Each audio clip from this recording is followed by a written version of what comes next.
Começa agora. Descobrindo a Revista Espírita. Os fatos, os fenômenos, as análises que auxiliaram Allan Kardec a consolidar os alicerces do Espiritismo. Descobrindo a Revista Espírita. Pesquisa e apresentação, Luiz Armando de Freitas Ferreira.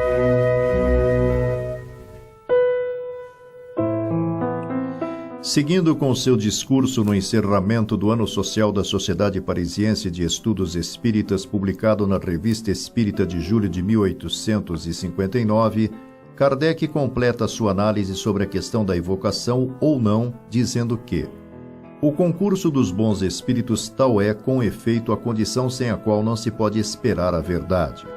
Ora, depende de nós obter esse concurso. A primeira condição para merecermos sua simpatia é o recolhimento e a pureza das intenções.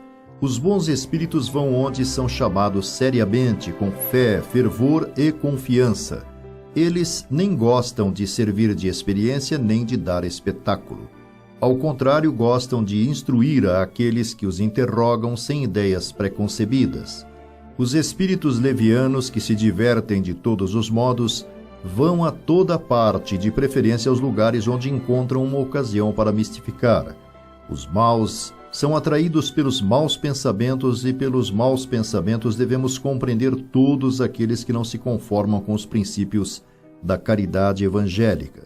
Assim, pois, quem quer que traga a uma reunião sentimentos contrários a esses princípios, traz consigo espíritos desejosos de semear a perturbação, a discórdia e a desafeição.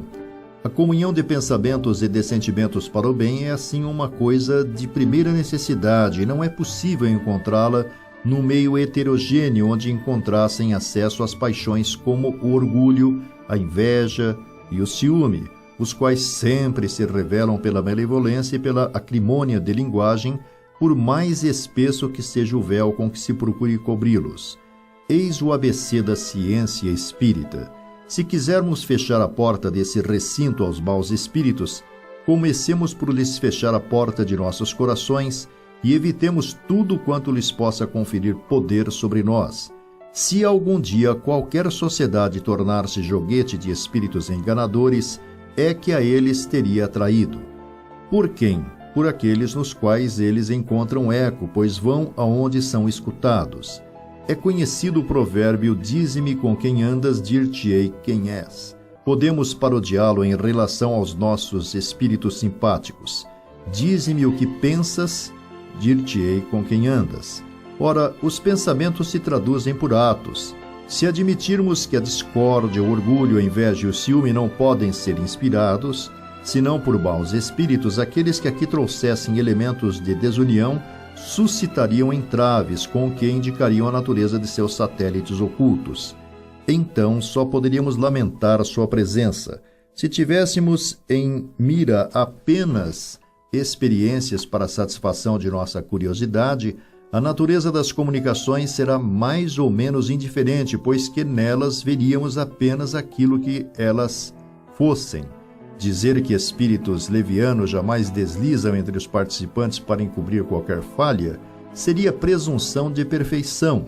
Os espíritos superiores chegam mesmo a permiti-lo a fim de que a perspicácia e o zelo na pesquisa da verdade. O raciocínio deve pôr os integrantes do grupo em guarda contra as ciladas que podem ser armadas e, em todo caso, dar meios de evitá-los. Ensinam nossos estudos que o mundo invisível que nos circunda reage constantemente sobre o mundo visível. Eles nos mostram como uma das forças da natureza. Conhecer os efeitos dessa força oculta que nos domina e nos subjuga, mau grado nosso, não será ter a chave de mais um problema, as explicações de uma porção de fatos que passam inapercebidos? Se esses efeitos podem ser funestos, conhecer a causa do mal não é ter um meio de preservar-se contra ele, assim como o conhecimento das propriedades da eletricidade nos dá o meio de atenuar os desastrosos efeitos do raio? Se então sucumbimos, não nos poderíamos queixar senão de nós mesmos, porque a ignorância não nos servirá de desculpa.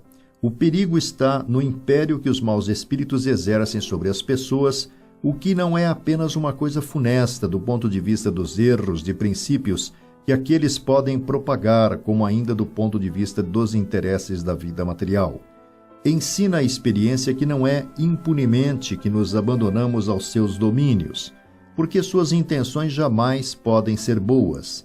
Uma das suas táticas para alcançar seus fins é a desunião, pois sabem muito bem que podem facilmente dominar aquele que estiver sem apoio. Assim, o seu primeiro cuidado quando querem apoderar-se de algum é sempre inspirar-lhe a desconfiança e o isolamento, a fim de que ninguém possa desmascará-lo, esclarecendo a vítima com seus conselhos salutares. Uma vez senhores do terreno, podem à vontade fascinar a pessoa com promessas sedutoras, subjugá-la por meio do elogio às suas inclinações, para o que aproveitam os lados fracos que descobrem, a fim de que melhor fazê-la sentir depois a amargura das decepções, feri-la nas suas afeições, humilhá-la no seu orgulho e muitas vezes não a elevar um instante senão para precipitar de mais alto.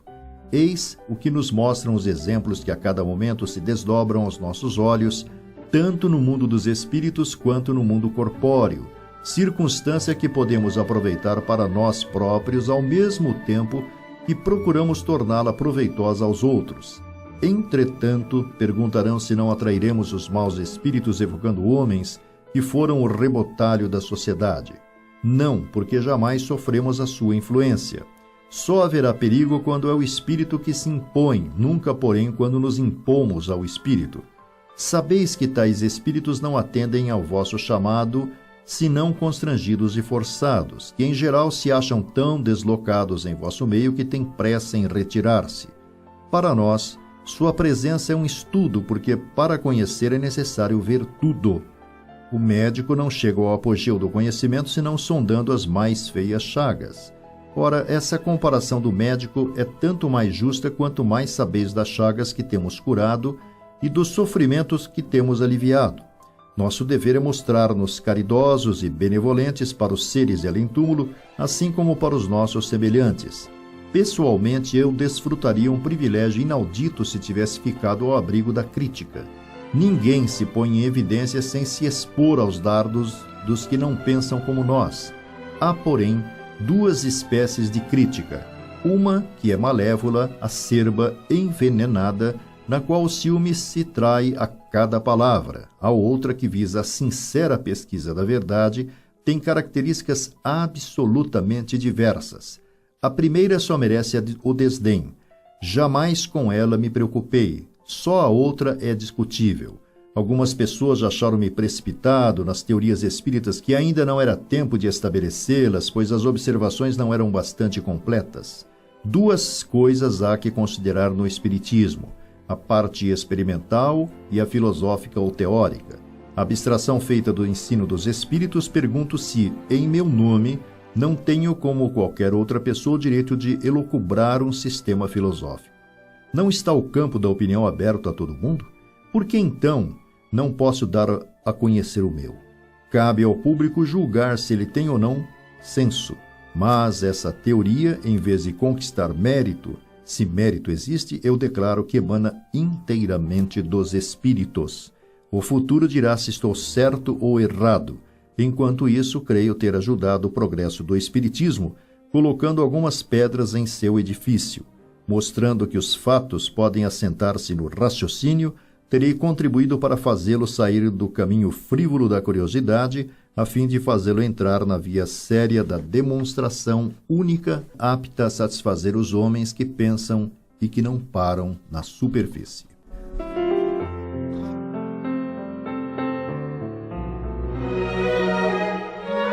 Você ouviu Descobrindo a Revista Espírita. Pesquisa e apresentação, Luiz Armando de Freitas Ferreira.